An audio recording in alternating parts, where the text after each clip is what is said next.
Hi there. How's it going? We're going to take out a really nice FJ62 for a test drive. Just finished servicing this truck. It's in stupendous condition. 100% original, just under 87,000 original miles. Yes, not 287 nor 187, 87. Getting really hard to find FJ62s in this kind of condition with this kind of miles. So we're really happy to have this truck. And let me take you out for a spin and I'll tell you a little bit about it. There's no plates on here.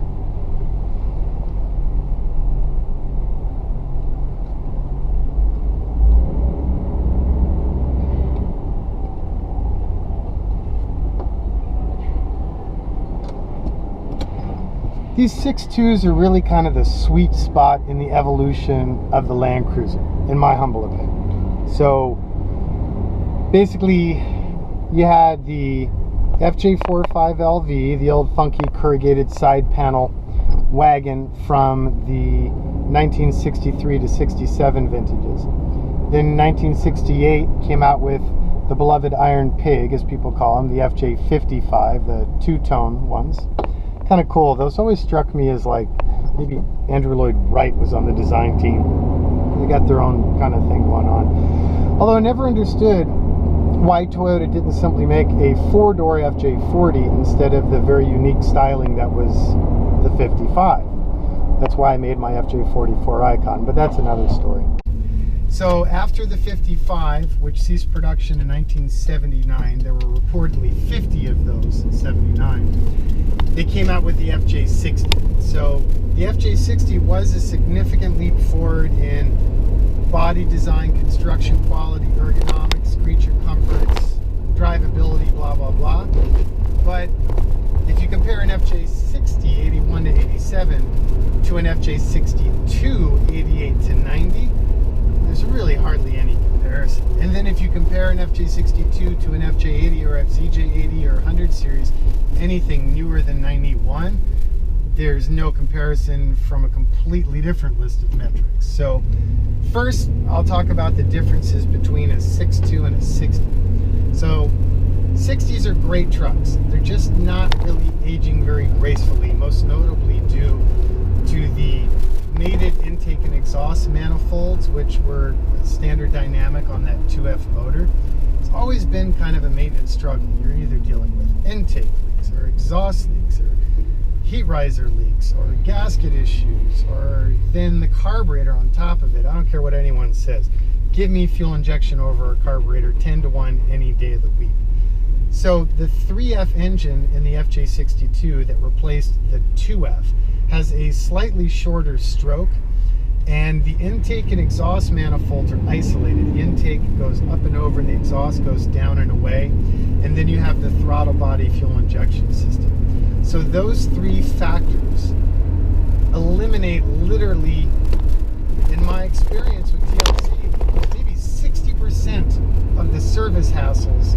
So like I can go to our service file cabinets and I can tell you which file is a 60 versus a 62 by how thick the bugger is. So the 6.2's way less maintenance in that regard. Another thing is the injection brought a fresh wave of design regarding US emissions levels, whereas the FJ40 and FJ60, they kind of kept putting band-aids on it and adding another switching valve or another this, another peripheral component.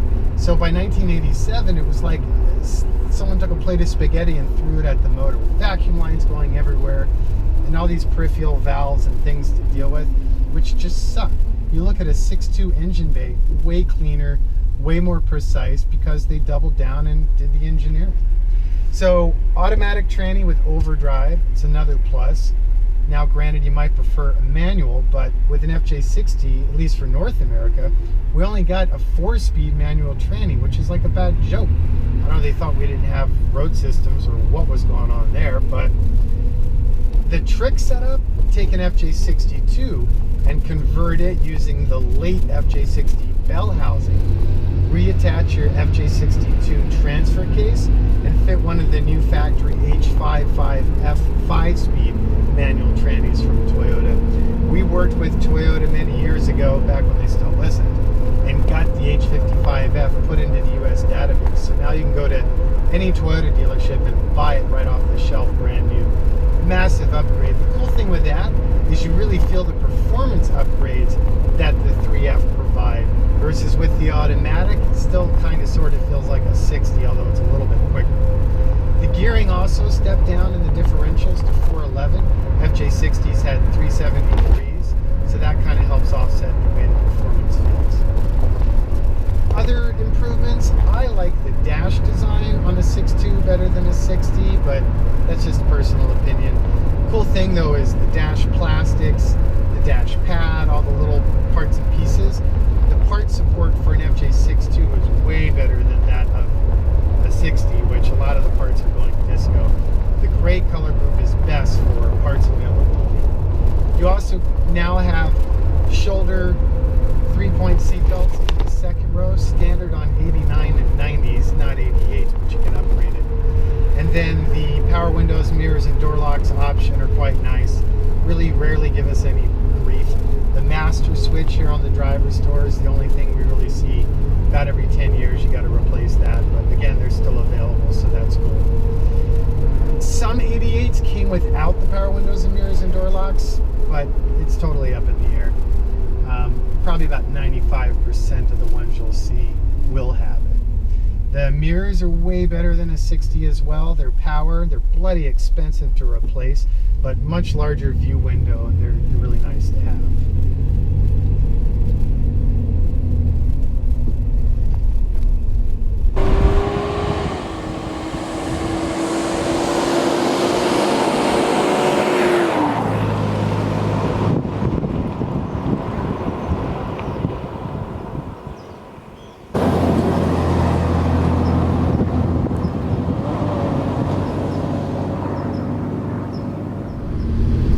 Truck pretty much runs and drives like new, like it should.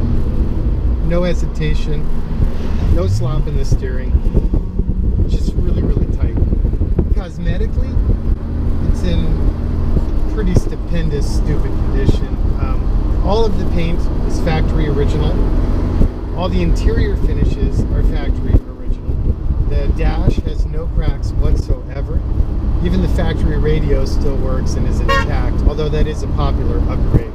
Comes with the factory manuals, jack, toolkit, really everything you'd expect for a truck of this condition. Our service department just finished combing through this in high detail. We took care of everything that we found that was outside of service spec tolerances, and the truck's just good to go like it is. Now, if you want, as many of our clients do, you can elect to upgrade it further. Popular upgrades are like CarPlay, modern audio, better speakers, amplifier, navigation, Bluetooth, stuff like that.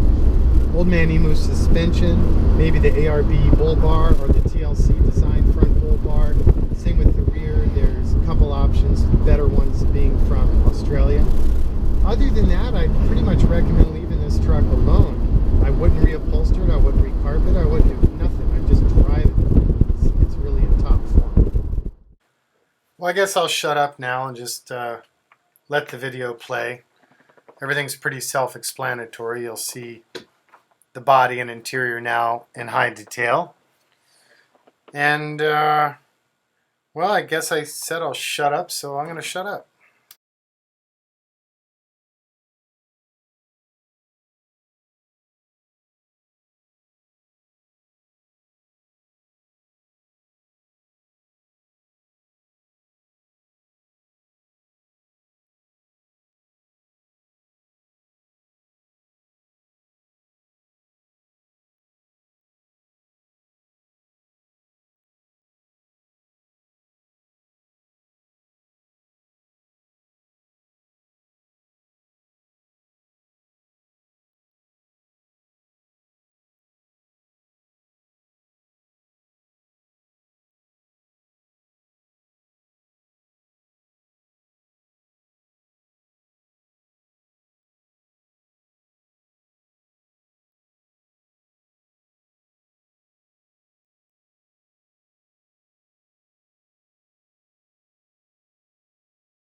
maybe I lied. I got a couple more things to say. Mechanically, the service work we did included removing, balancing the drive shafts and replacing the U-joints, new brake master cylinder, new wheel cylinders, new brake shoes, new hoses, turned the drums.